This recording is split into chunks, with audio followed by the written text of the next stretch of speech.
Good morning. हम लोगों ने अब तक काफ़ी कुछ डेवलपमेंट वाले चैप्टर में डिस्कस किया था और हमारा लास्ट टॉपिक था पर कैपिटा इनकम, जिसमें ये समझ में आ गया कि किसी कंट्री के कंपेयर करने की जब बात करते हैं तो पर कैपिटा इनकम के पॉइंट ऑफ व्यू से ये फिगर आउट किया जा सकता है कि वो कंट्री डेवलप्ड है कि डेवलपिंग या फिर अंडर डेवलप्ड। अब जब हम लोग डेवलपमेंट की बात कर रहे हैं तो इतने डिस्कशन में एक बात तो क्लियर हो गया कि when it comes to the development it's a beyond income, it's not just income. सिर्फ इनकम से ही हम ये डिसाइड नहीं करेंगे कि वो कंट्री या रीजन डेवलप्ड है। ऐसे कई सारे फैक्टर्स होते हैं जो डेवलपमेंट पर डिपेंड करते हैं, जैसे कि उस एरिया का सिक्योरिटी। अभी अगर प्रेजेंट टाइम में आप देखो तो कई सारे एरियाज में इंटरनेशनल लेवल पे वॉर चल रहा है। अब वॉर करने के होने के कारण वहां के लोग किसी भी तरीके से इकोनॉमिक एक्टिविटी में परफॉर्म नहीं कर पाएंगे। अगर इकोनॉमिक परफॉर्म नहीं करेंगे तो उनका फिर डेवलपमेंट डाउन हो जाएगा। सो सम हाउ सिक्योरिटी बैकग्राउंड में वर्क कर रहा है कि that person must feel secure, तभी तो वो अच्छा अर्न करेगा। इसी तरीके से एजुकेशन, अब अगर वो व्यक्ति जो अर्न कर रहा है उसको अगर वेल एजुकेशन ना प्रोवाइड किया गया होता तो, या फिर जो नई जनरेशन आ रही है वहां का एजुकेशन सिस्टम ही अगर डिस्टर्ब रहे, प्रॉपर वे से एजुकेशन ना प्रोवाइड किया तो अभी प्रेजेंट टाइम में तो अर्निंग ठीक है, लेकिन आगे ऐसे ही हेल्थ क्या हो, वहां का हेल्थ सर्विस ही ना सही हो। अगर कोई व्यक्ति मान लो जॉब कर रहा है और वो इल हो जाए, बीमार हो जाए, तो फिर कैसे अर्न करेगा? तो हेल्थ सर्विस की फैसिलिटी भी तो सही होनी चाहिए। और इनके बियॉन्ड रिस्पेक्ट और भी ऐसे कई सारी, कोई ऐसा व्यक्ति है जिसका फैमिली रिलेशन कुछ ऐसा गड़बड़ है जिसके कारण वो डिस्टर्ब है, तो कहाँ से काम कर पाएगा? तो इसी पॉइंट ऑफ व्यू से हम लोग एक कंपैरिजन भी देख लेते हैं हमारे ही स्टेट के, हमारे ही कंट्री के कुछ स्टेट्स हैं जिनसे हमें थोड़ा सा आइडिया आ जाएगा कि एटलीस्ट सिर्फ इनकम ही सफिशिएंट नहीं है जिससे हम ये डिसाइड कर सकें कि उस पर्टिकुलर एरिया का डेवलपमेंट अच्छे से हुआ है। जैसे एग्जांपल के लिए केरला ले लेते हैं, हरियाणा, बिहार, और एक दो पैरामीटर्स पे जज कर लें। एक तो पर कैपिटा इनकम हम लोग पहले डिसाइड कर लें कि इसका है क्या। अभी के टाइम में केरला का जो पर कैपिटा इनकम है लगभग 2.5 लाख के आसपास है, यानी कि यहाँ के प्रत्येक व्यक्ति लगभग 2.5 लाख रुपीस मंथली अर्न कर रहा है। हरियाणा की बात करें तो यहाँ पे 2.5 लाख से ज़्यादा है, और वहीं बिहार की बात करें तो लगभग 50,000। तो इस छोटे से डेटा से हमें एक बात तो क्लियर है ना कि हरियाणा और केरला का इनकम लगभग ऑलमोस्ट इक्वल है। वहीं बिहार का इनकम अगर बात करें तो इसके 5 टाइम्स जो है हरियाणा का इनकम है। हरियाणा का इनकम जो है वो लगभग 5 टाइम्स जो है बिहार के इनकम का है। और इन्हीं, ये तो हुआ एक पैरामीटर, और सिर्फ एक पैरामीटर से हम डिसाइड नहीं कर सकते कि ये पर्टिकुलर एरिया डेवलप्ड है कि क्या है। वहीं अगर हम लोग आईएमआर का डेटा कंसीडर करें, आईएमआर का डेटा मतलब basically infant mortality rate, infant mortality rate, infant mortality rate, ये वो डेटा कंसीडर करता है जिसमें कोई 1 साल से छोटे बच्चे हैं, 1 ईयर से छोटे बच्चे हैं, इनका अगर उस पर्टिकुलर 1 साल के अंदर डेथ हो गया, 1000 के रेफरेंस में हम कैलकुलेट करेंगे, यानी 1000 बच्चों में 1 साल में कितने बच्चों का डेथ हुआ, इससे हमें पता चल जाएगा आईएमआर का। और अगर आईएमआर का बात करें तो केरला का 6 है, हरियाणा का 28 एंड बिहार का 27। मीन्स इसके बावजूद कि हरियाणा का इनकम जो है बिहार के इनकम से 5 टाइम्स है, लेकिन फिर भी आईएमआर में ये इक्वल है ऑलमोस्ट। मीन्स ये पद समझ में आ रहा है ना कि हेल्थ सर्विस इनका बहुत ज़्यादा बेहतर नहीं है, they are almost equal to the Bihar health service के कॉन्टेक्स्ट में। When it comes to the health service तो ये तो ऑलमोस्ट इक्वल है। और वहीं केरला की बात करें तो जितना हरियाणा, मतलब केरला का लगभग मोर देन 4 टाइम्स हरियाणा में डेथ हो रहा है। तो केरला का हेल्थ सर्विस तो आउटस्टैंडिंग है, इसे ये समझ में आता है। तो दीज आर द पैरामीटर, ऐसे कई सारे पैरामीटर्स हैं, कई सारे पैरामीटर्स के बेसिस पे ये पता चलता है कि डेवलपमेंट जो है सिर्फ इनकम पे ही डिपेंड नहीं करता। तो ह्यूमन डेवलपमेंट के लिए और भी अपार्ट फ्रॉम इनकम बहुत सारे नीड होते हैं। तो उनके नीड, जो ह्यूमन नीड्स हैं, कुछ ज़रूरतें ऐसी होती हैं जिनको आसानी से पैसे से नहीं खरीदा जा सकता, मनी कांट बाय। और कुछ नीड्स ऐसे होते हैं जो किसी इंडिविजुअल को अफोर्ड करना वो मुश्किल हो जाएगा, और ये बेहतर होगा कि कलेक्टिव प्रोविज़न ही हो, मीन्स ज़्यादा से ज़्यादा लोगों को सर्व करे, वो ज़्यादा बेहतर होगा, कलेक्टिव प्रोविज़न ही बेटर होगा। सो ऐसे नीड्स, ऐसे फैसिलिटीज़, ऐसे इसको बोलते हैं पब्लिक फैसिलिटीज़। पब्लिक फैसिलिटीज़ ये वो नीड्स हैं जो कहीं ना कहीं ह्यूमन डेवलपमेंट में सर्व कर रहा है, इंपॉर्टेंट रोल प्ले कर रहा है। तो हमारा जो अगला टॉपिक है पब्लिक फैसिलिटीज़। पब्लिक फैसिलिटीज़ होता क्या है?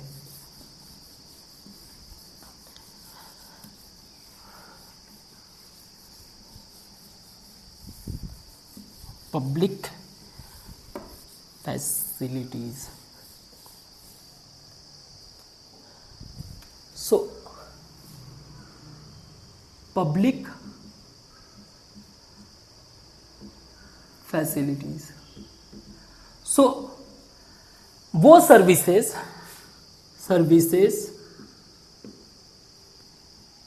विच प्रोवाइडेड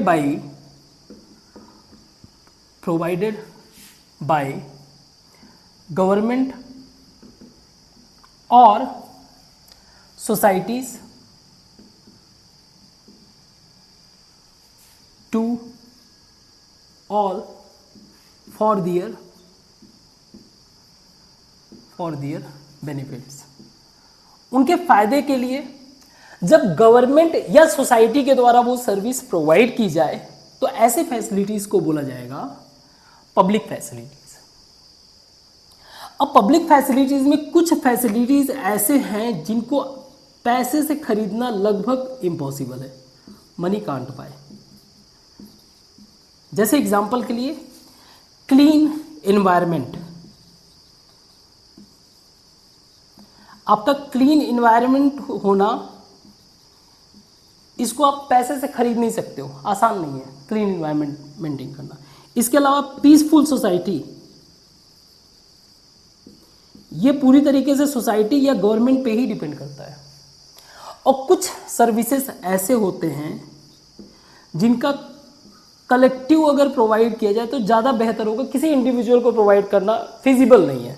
कलेक्टिव प्रोविज़न जो है, प्रोविज़न बेटर, ना सिर्फ वो चीप होगा, not only cheap, also efficient भी होगा, इफेक्टिव भी होगा। जैसे एग्जांपल के लिए एजुकेशन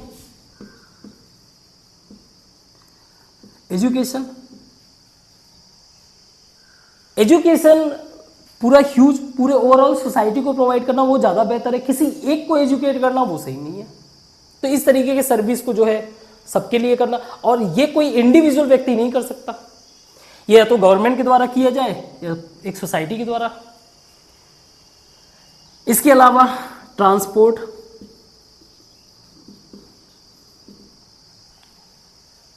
भी, अगर कलेक्टिव प्रोविजन के पॉइंट ऑफ व्यू से बात करें, इंडिविजुअल के पॉइंट ऑफ व्यू से तो ज़्यादा खर्च होगा। पूरे के पूरे ट्रांसपोर्ट, मतलब एक बस की अगर बात करें तो लगभग 60-70 लोग ट्रेवल कर रहे हैं। वहीं अगर मान लीजिए ट्रेन की बात करें, आप दिल्ली से मुंबई, कॉस्ट अगर कंसीडर करें 2000 से 3000 रुपये, वही अगर आप कार से जाइए अकेले तो बहुत ज़्यादा खर्च हो जाएगा। सिक्योरिटी, हर घर में गार्ड रखने से बेहतर है कि उस पूरे रीजन को सिक्योर कर दिया जाए, उस रीजन को सिक्योरिटी प्रोविजन। तो ये डिपेंड करता है गवर्नमेंट को कि गवर्नमेंट किस तरीके से स्टेप लेती है। तो कुछ हमारे पास एग्जांपल्स हैं जिससे हमें ये समझ में आ जाता है कि पब्लिक फैसिलिटीज़ भी अच्छा खासा हमारे कंट्री के अंदर सक्सेसफुल हुआ है। जैसे कि एग्जांपल के लिए अब हम लोगों ने देखा केरला का हेल्थ केयर, केरला का हेल्थ सर्विस, जो ये रिप्रेजेंट करता है कि जहाँ पे हरियाणा एक तरफ इनकम हरियाणा का केरला से भी ज़्यादा, बट जब बात करते हैं हेल्थ सर्विस का तो ये उनसे ज़्यादा बेहतर परफॉर्म कर रहे हैं। यहाँ का लिटरेसी रेट, अगर आप केरला के लिटरेसी रेट में जाओगे तो लगभग 94% से भी ज़्यादा है, तो यहाँ का एजुकेशन सिस्टम अच्छा है। वहीं हरियाणा का अगर कंसीडर करें तो हरियाणा का लगभग 82% और बिहार का 62%। तो हमें ये समझ में आ रहा है ना कि एजुकेशन के पॉइंट ऑफ व्यू से, हेल्थ के पॉइंट ऑफ व्यू से वो दो स्टेट हरियाणा और बिहार दोनों पीछे हैं। पब्लिक फैसिलिटीज में ये एक सक्सेस स्टोरी है, जहां पे IMR का रेट सिर्फ 6 था। ऐसे ही एक पब्लिक सर्विस और भी है, public distribution system, public distribution system जिसको बोलते हैं पीडीएस के थ्रू जो है, बेसिकली ये मेथड है जिसके थ्रू लोगों को सस्ते दामों पर जो है खाना, फूड अरेंजमेंट करने में मदद करता है। अब ये काम जो है पूरे इंडिया में हो रहा है, पीडीएस का जो काम है वो पूरे इंडिया में हो रहा है। लेकिन अगर एक सक्सेस स्टोरी की बात करें तो तमिलनाडु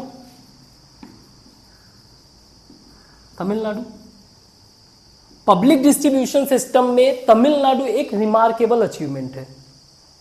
और अगर आपने क्लास 9th के चैप्टर्स को पढ़ा होगा तो वहां पे इसके बारे में भी दिया गया है। पब्लिक डिस्ट्रीब्यूशन सिस्टम तमिलनाडु में सक्सेस होने का रीजन था कोऑपरेटिव सोसाइटी, वहां का कोऑपरेटिव सोसाइटी। अब अगर किसी को बेहतर फूड मिलेगा तो नो डाउट उसका हेल्थ अच्छा होगा। तो ऐसे कई सारे पैरामीटर्स हो गए अपार्ट फ्रॉम इनकम, जिसके थ्रू हमें यह समझ में आता है कि डेवलपमेंट को मेजर करना सिर्फ इनकम का ही पैरामीटर सफिशिएंट नहीं है। तो पूरे दुनिया को कंपेयर कैसे करोगे आप? तो पूरे दुनिया को ही, ऐसे ही पूरे वर्ल्ड को, कंट्रीज को कंपेयर करने के लिए एक नया रिपोर्ट बनाया गया जिसको बोलते हैं human development report.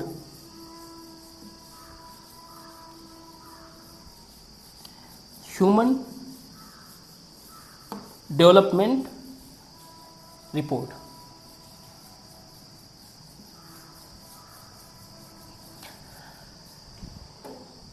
Human development report. क्योंकि एक बात तो क्लियर हो गया ना कि जब आप बात करते हो डेवलपमेंट के पॉइंट ऑफ व्यू से कंट्रीज को कंपेयर करना, तो इनकम सफिशिएंट नहीं है। ह्यूमन डेवलपमेंट रिपोर्ट में 3 मेजर पैरामीटर को कंसीडर किया जाता है। एक पर कैपिटा इनकम, इसमें इसके पॉइंट ऑफ व्यू से कंपेयर करेंगे। एक वहां का हेल्थ सर्विस, हेल्थ के पॉइंट ऑफ व्यू से कि वहां पे IMR या फिर लाइफ एक्सपेक्टेंसी, कितने लोगों का कितने साल तक वहां पे एवरेज एज है, ये सारी बातें। और वहां का education system, education service, means कि उस पर्टिकुलर रीजन में कोई व्यक्ति पढ़ रहा है तो उसका एवरेज स्कूलिंग, उस पर्टिकुलर रीजन का एवरेज स्कूलिंग कितना है, कितने सालों तक बच्चे पढ़ रहे हैं, उनका नेट अटेंडेंस रेशियो क्या है, कितने % जो है बच्चे अगले क्लासेस में फॉरवर्ड हो रहे हैं। इन तीनों पैरामीटर्स के बेसिस पे जो है अब कंट्री को मेजर किया गया कि वाकई में कौन से कंट्रीज डेवलप्ड है या अंडर डेवलप्ड। तो इन पैरामीटर्स के अगर पॉइंट ऑफ व्यू से बात करें तो हमारे इंडिया का जो रैंक है वो लगभग 130 से भी पीछे, यानी कि अगर लगभग 200 कंट्रीज है तो हमारे इंडिया का रैंक जो है लगभग 130 या इसके आसपास ही है, 120 130 ऐसे ही आसपास में है। ये क्या है? Human development index, HDI rank, जो कि अगर देखा जाए तो बांग्लादेश से भी नीचे है। बांग्लादेश और नेपाल का इससे भी बेहतर है, नेपाल, श्रीलंका। बट प्रॉब्लम ये है ना कि सिर्फ इतने ही फैक्टर्स क्या सफिशिएंट है, ये भी अभी क्वेश्चन मार्क है इस पे। और भी फैक्टर्स बढ़ने चाहिए। जैसे और भी फैक्टर्स का मतलब ये हो गया, अभी तो बस इतना ही है। जैसे फैक्टर्स मतलब वाटर अवेलेबिलिटी, वाटर एक्सेस, यानी कि क्लीन वाटर एक्सेस कितना आसानी से हो रहा है, इसके अलावा सिक्योरिटी, उस रीजन की, ऐसे बहुत सारे फैक्टर्स हैं जिनको ह्यूमन डेवलपमेंट में इंक्लूड करना चाहिए। अदरवाइज कहीं ना कहीं इसमें भी कमियां हैं, इसको इम्प्रोवाइज करना चाहिए, वो अलग बात है। हमारे ह्यूमन डेवलपमेंट रिपोर्ट के पॉइंट ऑफ व्यू से बस आप इतना जानो, अभी के टाइम में इंडिया का रैंक लगभग 120-130 के आसपास है, 200 ऑलमोस्ट 200 कंट्रीज या 200 या 180 कंट्रीज में से, ठीक है। वही जब हम लोग बात करते हैं इंडिया का इकोनॉमिक पॉइंट ऑफ व्यू से रैंक, इकोनॉमिक या फिर जीडीपी के पॉइंट ऑफ व्यू से रैंक, आज प्रेजेंट टाइम में इंडिया का जीडीपी जो है नॉमिनल के पॉइंट ऑफ व्यू से लगभग 5th, दुनिया में 5th रैंक पे आता है, और बहुत ही जल्द हम लोग 3rd होने वाले हैं। बहुत ही जल्द हम लोग टॉप 3rd इकोनॉमी हो जाएंगे। एसडीआई रिपोर्ट को पब्लिश करता है यूएनडीपी, जो एक यूनाइटेड नेशन का ऑर्गेनाइजेशन है। यूनाइटेड नेशन डेवलपमेंट प्रोग्राम के अंतर्गत ह्यूमन डेवलपमेंट रिपोर्ट 1992-93 में स्टार्ट किया गया था। बेहतर है हम लोग ये लिखें, 1990s में स्टार्ट हुआ था। डेवलपमेंट को अच्छे से समझने के लिए इन पैरामीटर्स का इस्तेमाल किया गया, और सिर्फ इतना ही पैरामीटर्स नहीं, और भी कई सारे पैरामीटर्स का इस्तेमाल करना चाहिए ताकि बेहतर रिजल्ट आ सके। ये कहीं ना कहीं थोड़ा सा बायस तो है, बहुत अच्छा रिजल्ट नहीं देता है। ऐसे ही अगर हमें किसी रीजन में ये पता करना है कि उस पर्टिकुलर रीजन का हेल्थ सिस्टम या हेल्थ सर्विस क्या है, तो लोगों के बारे में, लोगों को ईजी वे से, मतलब अगर किसी इंडिविजुअल को चेक करना है कि उसका हेल्थ कंडीशन क्या है प्रेजेंट टाइम में, अच्छा खासा कंजम्पशन जो कर रहा है वो न्यूट्रिशन है कि क्या है, तो बहुत ईजी वे से आप बीएमआई कैलकुलेट कर दो, जिसको बोलते हैं body mass index. Body mass index, इसको कैलकुलेट, इसमें होगा क्या, आप अपने वेट को कैलकुलेट करो, वेट को कैलकुलेट करो केजी में, और अपने हाइट को कैलकुलेट करो मीटर में, इसको कर दो स्क्वायर। ये वैल्यू जो आए, अगर ये वैल्यू लगभग 18 से कम है तो आप अंडर नरिश्ड हो, अंडर नरिश्ड, और यही अगर 35 से ज़्यादा आ जाए तो ओबेसिटी, मतलब मोटे हो और क्या, कम खाओ, कहने का मतलब ये है। तो अगर इंडिविजुअल को फिगर आउट करना है उसका हेल्थ कंडीशन क्या है, तो ये एक सबसे बेहतर साइंटिफिक पैरामीटर्स है जिसके पॉइंट ऑफ व्यू से जज किया जा सकता है। तो खैर, डेवलपमेंट एक इंपॉर्टेंट फैक्टर्स है। अब किसी भी इंडिविजुअल कंट्री या फिर रीजन कि डेवलपमेंट डिपेंड करता है वहाँ के रिसोर्सेज को। तो आज के टाइम में rather than development, government focus on sustainable development, क्योंकि ऐसा माना जाता है 20th सेंचुरी में जो साइंटिफिक इवोल्यूशन हुआ उसमें ये बात कहा जाता है कि जो हमारा पैटर्न है ना डेवलपमेंट का वो सही नहीं है। सो प्रेजेंट टाइम का जो कंटेक्स्ट है वो सस्टेनेबल डेवलपमेंट। इसके लिए पहले हमें एक बात अपना समझना पड़ेगा कि हमने जो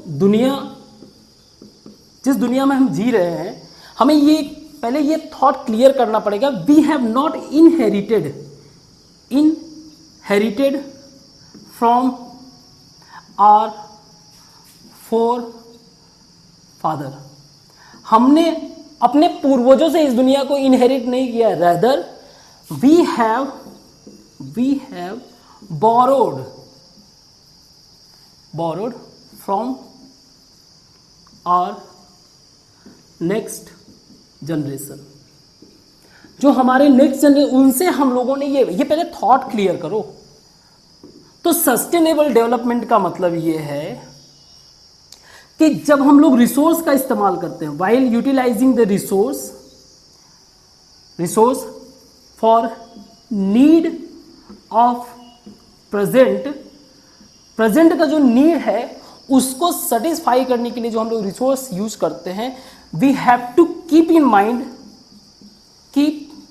इन mind about the need of future generation, हमें हमारे फ्यूचर जनरेशन, फ्यूचर नीड को भी ध्यान में रखना है ताकि वो भी बेहतर तरीके से रिसोर्स का इस्तेमाल कर सके। तो सस्टेन रेदर देन डेवलपमेंट के बजाय आज के टाइम में सस्टेनेबल डेवलपमेंट का कंसेप्ट चल रहा है। और इसका अगर हम लोग एग्जांपल देखें तो आज के टाइम में एक प्रॉब्लम देखने को मिलता है ground water depletion.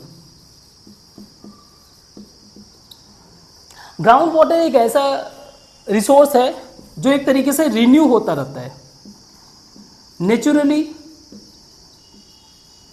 Renew, but problem ये है कि इसकी जो कैपेसिटी है रिन्यू होने का, अब उस कैपेसिटी से ज़्यादा एक्सट्रैक्शन होने लगा तो फिर ग्राउंड वाटर डिप्लीट होने लगा। ग्राउंड वाटर डिप्लीशन में मेजर रीज़न ये है कि जैसे जिस तरीके से एग्रीकल्चर पैटर्न को फॉलो किया जा रहा है, वाटर इंटेंसिव क्रॉप्स का इस्तेमाल किया जाता है, बहुत सारे फैक्टर्स होते हैं। लगभग मोर देन 300 डिस्ट्रिक्ट्स जो है ग्राउंड वाटर प्रॉब्लम को फेस कर रहे हैं, और यही चलता रहा तो बहुत ही जल्द लगभग 60% से भी ज़्यादा लोग प्रॉब्लम वाटर क्राइसिस झेल रहेंगे। तो नो डाउट इस तरीके के प्रॉब्लम्स जो है इंडिविजुअल पॉइंट ऑफ व्यू से सॉर्ट आउट नहीं हो सकता। हमें जो है रिसाइकलिंग के कंसेप्ट पे जाना चाहिए, जहाँ पे रिसाइकल यानी कि जो रिसोर्स इस्तेमाल हो चुका है उसी में से रिसोर्स का एक्सट्रैक्ट करके अपने फ्यूचर जनरेशन के लिए रिसोर्स क्रिएट करें, इस तरीके से प्रोविज़न पे वर्क करें। अपार्ट फ्रॉम दैट ऐसा माना जाता है कि जिस स्पीड से हम लोग क्रूड ऑयल का इस्तेमाल कर रहे हैं वो नेक्स्ट 50 ईयर्स में तो खत्म हो जाएगा। देन एनर्जी के लिए फिर क्या करेंगे? दैट इज द रीजन आज के टाइम में सस्टेनेबल इकोनॉमी के ही कंसेप्ट के कारण हम लोग जो है अदर सोर्स ऑफ एनर्जी पे भी फोकस करते हैं, जैसे सोलर हो गया, विंड हो गया, ये सारी चीजें। तो और एक बात ये भी समझना चाहिए कि extreme utilisation exploitation of resources cause for the environmental damage, और इन्वायरमेंटल डैमेज जो होता है ना, इसका कोई बाउंड्री नहीं होता। और हम लोगों ने ये चीज़ कोविड में देखा, ऐसा नहीं है कि उसका पर्टिकुलर एक बाउंड्री है कि वो जो है चाइना में अगर हुआ तो इंडिया में नहीं है, इंडिया में भी आया, पूरे वर्ल्ड में फैला। सो ये बात भी ध्यान में रखना है कि environmental damage has no boundary. So ये था आपका चैप्टर। आई होप कि सारी चीज़ें समझ में आया होगा। जहाँ कुछ डाउट होगा आप कमेंट में लिख सकते हो, और इससे रिलेटेड जो भी नोट्स वगैरह है ये आपको डिस्क्रिप्शन में मिल जाएगा। एक नॉमिनल प्राइस कुछ भी आप पे करके आप उसको इजी वे से पा सकते हो। Thank you.